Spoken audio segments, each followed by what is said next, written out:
Good morning, everybody. Welcome to the Inside Super Jury.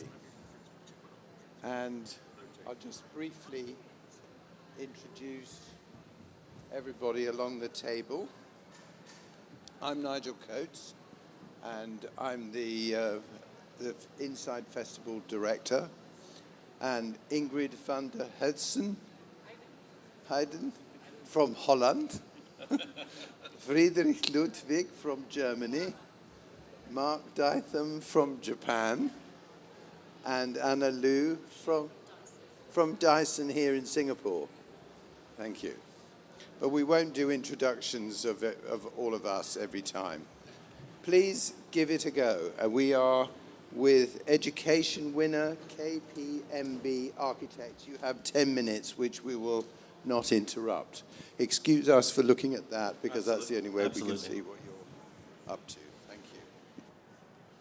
Ready to go?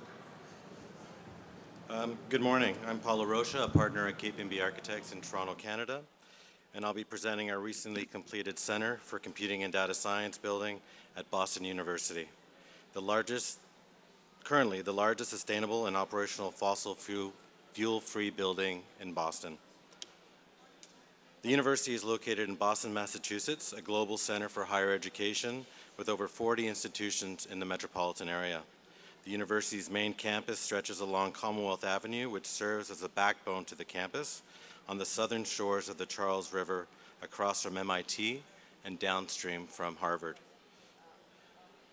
Boston University is a leading private research institution with over 36,000 students and occupies 15.6 million square feet on 3 campuses.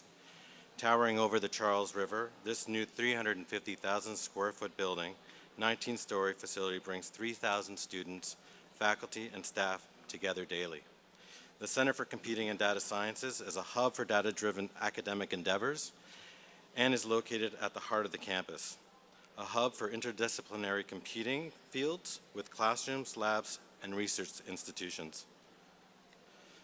When Boston University put out its call for design for a new center, it asked for a dynamic addition to the campus and the skyline of Boston, a superb facility for teaching and research in a 21st century university, a facility that would showcase the university's rigor and excellence in data science and meet the university's ambitious sustainability targets. Understanding those goals, we set out to design a vertical campus with these design principles in mind. The center is open, warm, and collaborative. It's a building for people and not computers, because people are what drive innovation. Technology is not creative, people are creative. From the beginning, we knew that we wanted to reimagine what a tower could look like and to inspire people to think of towers and city building in a non-traditional way. The building is composed of 2- and 3-story neighborhoods, referencing the scale of the adjacent buildings along Commonwealth Avenue.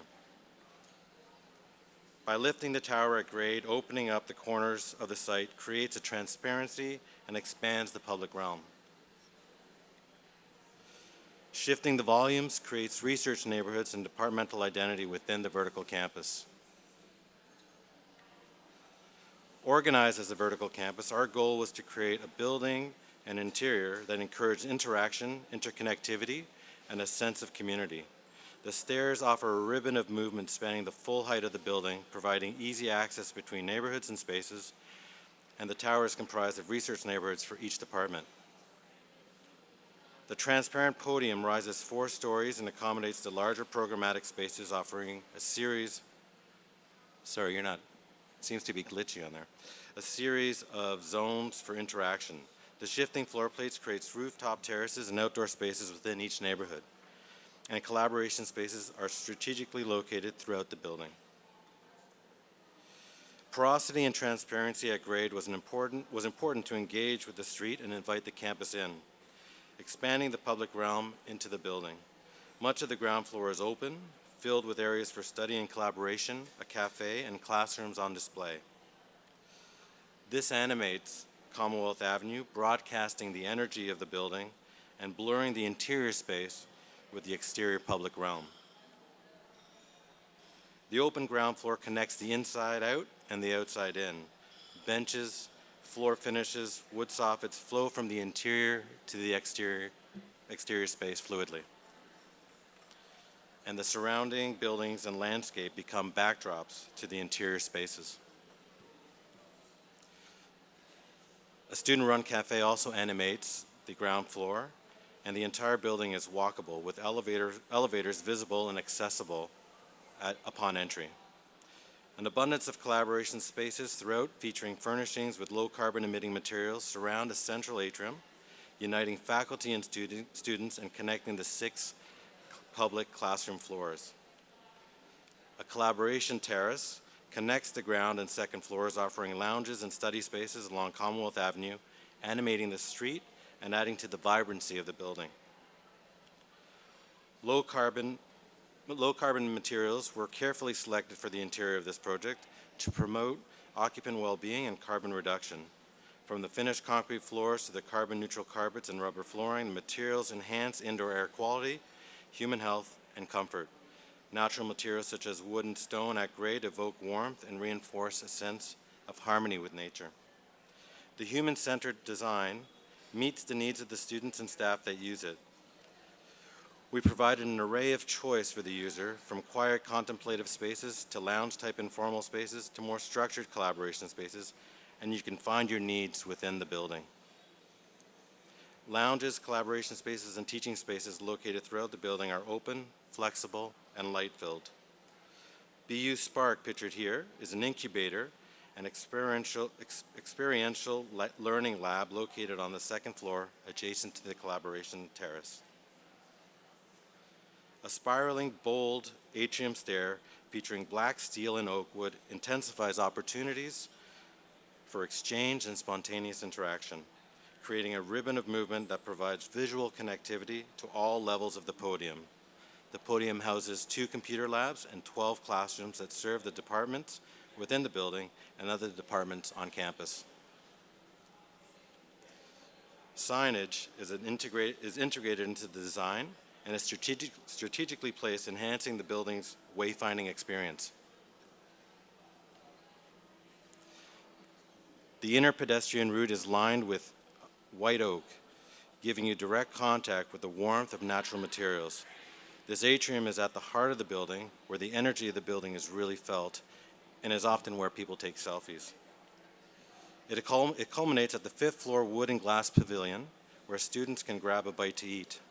The glazed and curved wood-lined pavilion sits at the top of the podium, just above the height of the adjacent buildings, taking full advantage of the expansive views of the river and the campus and the city beyond.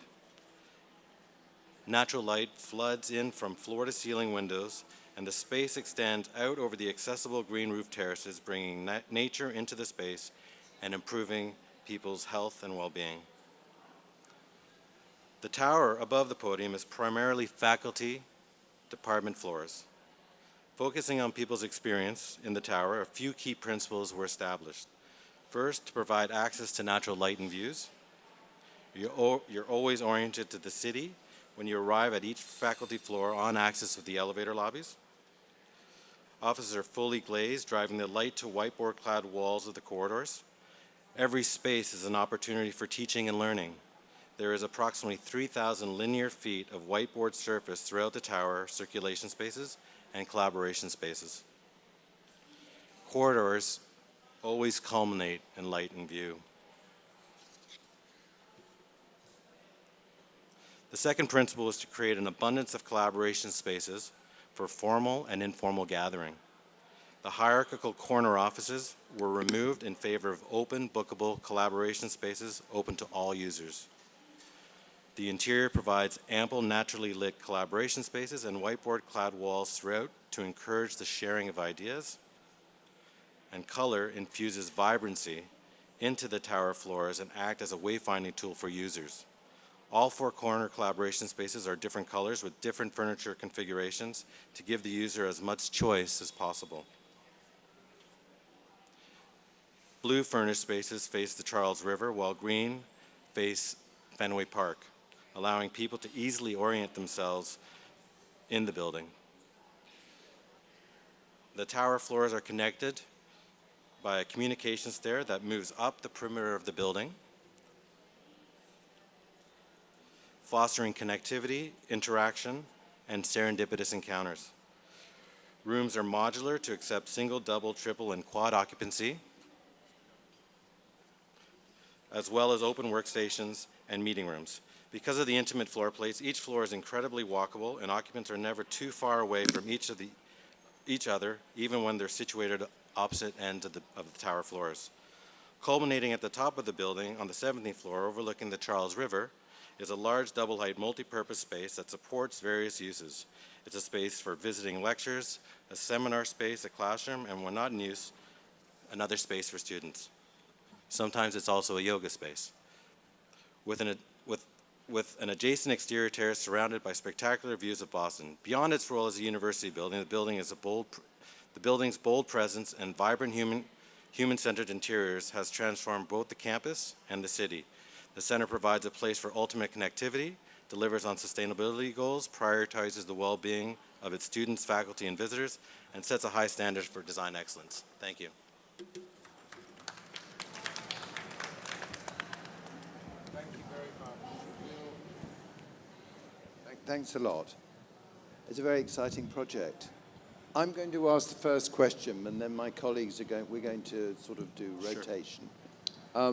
My question really is this really driven by the interior? Have you submitted this for an architecture award? Absolutely.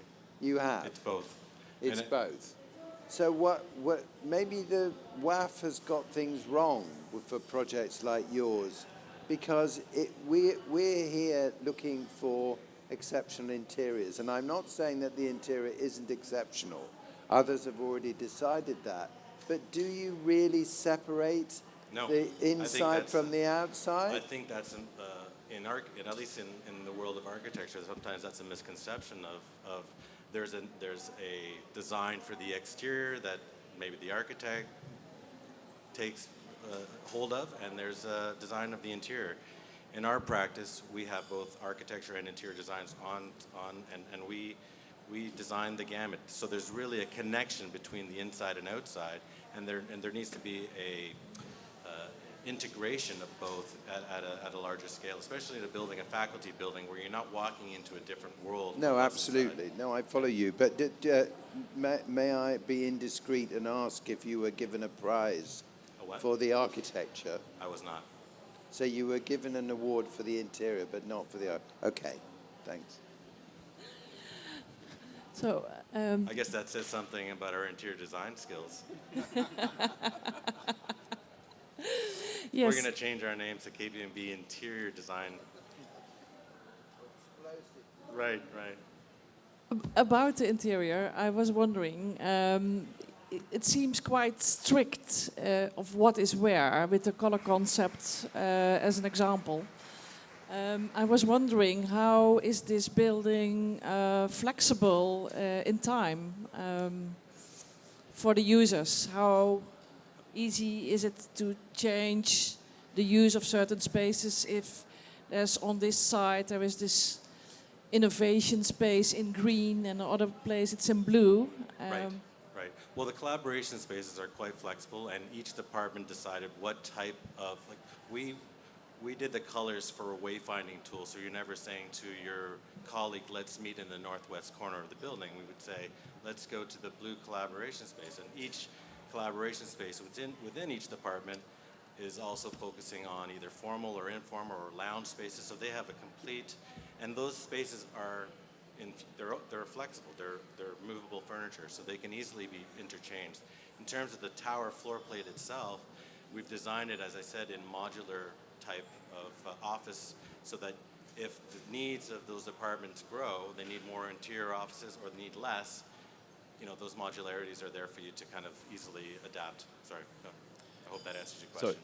I just wanted to ask the opposite question to Ingrid, I think. And if I was very excited about your introduction where you said you were building a neighborhood and that the individual boxes that I can see from the outside speak to a scale of other buildings along the river edge.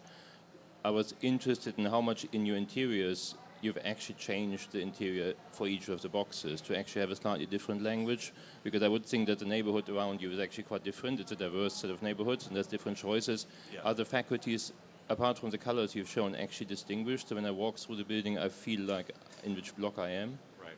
Well, most of the departments are all mathematicians and computer scientists, so there is a synergy in the departments within each department. The adaptability of the neighborhoods was really about the flexibility of those floor plates to adapt to the department needs. So we set a set of principles for the building as a whole, but the mathematicians that may need more, quiet contemplation spaces, those floor plates may have more closed offices, but as you move up into the research neighborhoods, they would be more open and collaborative and have less offices. Yeah, tell us. Yeah, a lovely project. But tell us a little bit about the difference between an office and where does this differ between an office and a faculty student building? Because I felt there was, It's both. It's both. So Because that's why the bottom, the podium of the building, is the more public realm. The tower, as it grows up, is where all the departments and faculty offices are. So the lower level, the podium floors, are where the 12 classrooms are, and those classrooms are open to the whole university. They're bookable classrooms, so it's really a hub for not only the computer science and mathematicians, but the campus as a whole. Right, yeah, but I was sort of going back to that sort of flexibility and this student nature, which tends to evolve over time. It just felt a little bit rigid and a little bit office-like. But it's a beautiful project, nonetheless. Yeah, I mean, there's a tremendous amount of choice in terms of student-centric spaces, collaboration spaces, and the whole podium is open to that. Very good.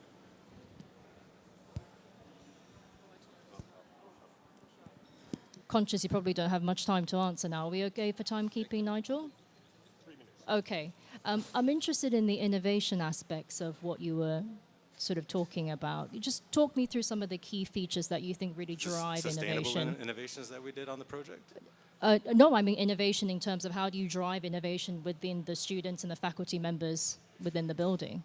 How do you think the building helps with that? Well, I think having the ability, having the ability for students to just have these spaces of collaboration throughout the building and less constrained office and lab type spaces gives the students. Most in education, a lot of work happens outside of the classroom time. So those spaces are the most important spaces. Teaching spaces are interchangeable and grow over time from flexible classrooms to tiered classrooms, but the spaces outside are really the spaces that we really concentrated on in terms of allowing students to find their space within the building and be able to either have a quiet contemplative moment or a space of interaction with their peers and their professors. I hope that answers your question. Thank you. Thank you very much.